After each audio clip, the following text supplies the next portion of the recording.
আসসালামু আলাইকুম বন্ধুরা, ভালো আছেন নিশ্চয়। গল্পে গল্পে শেখার আরেকটি পর্ব নিয়ে হাজির হলাম। আজকে জালালউদ্দিন মোহাম্মদ রুমির গল্প শোনাবো। জালালউদ্দিন মোহাম্মদ রুমি একজন বিখ্যাত ইসলামী পণ্ডিত ব্যক্তি ছিলেন। মৌলানা রুমি বা শুধুমাত্র রুমি নামেও তিনি পরিচিত।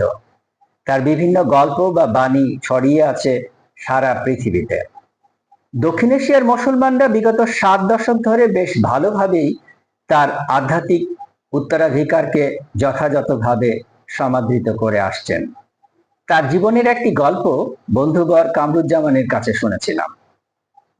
কামরুজ্জামান বর্তমানে বঙ্গবন্ধু কলেজের অধ্যক্ষ হিসাবে রাজশাহীতে কর্মরত আছেন। গল্পের শিরোনাম দেওয়া যেতে পারে, আপনার অর্জন দেখে অতিরিক্ত মুগ্ধ হবেন না। একবার মৌলানা রুমির একজন শিষ্য তাকে রাতের খাবারের দাওয়াত দিলেন। এই শিষ্য তার এলাকায় একজন জনপ্রিয় ব্যক্তিত্ব, আস্থাভাজন ব্যক্তিত্ব ছিলেন।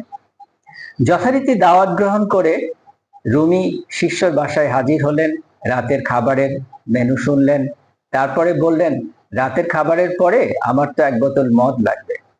শিষ্য প্রাথমিকভাবে একটু বিস্মিত হলেও পরে বললেন, ঠিক আছে, আমি কাউকে দিয়ে মদের বোতলটা আনিয়ে রাখছি।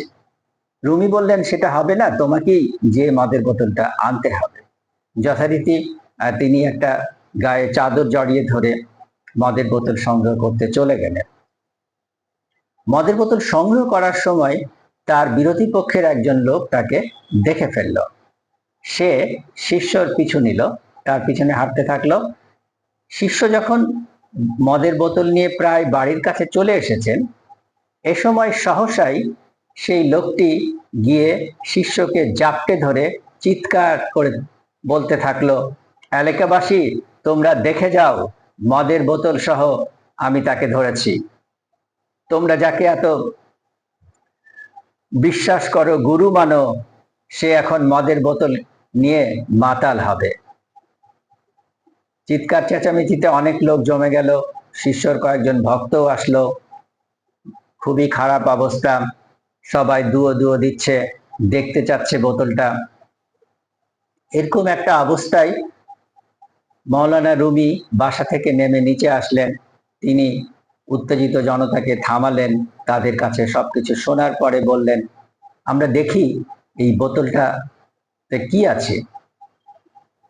একজন উৎসাহী যুবক এগিয়ে গেল, তিনি বোতলটা খুললেন। সবাই দেখলো যে সেখানে পানি আছে। তারপর কিছুটা আশাহত হয়ে সবাই তার নিজের নিজের জায়গায় চলে গেল। মৌলানা রুমি এবং শিষ্য বাড়িতে আসলেন।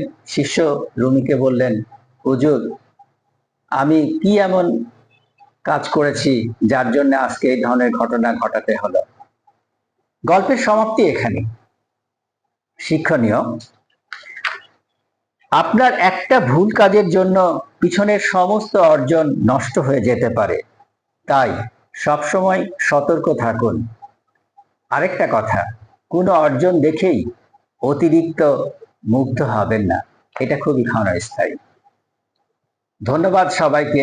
যদি ভালো লাগে লাইক দিয়ে পাশে থাকবেন।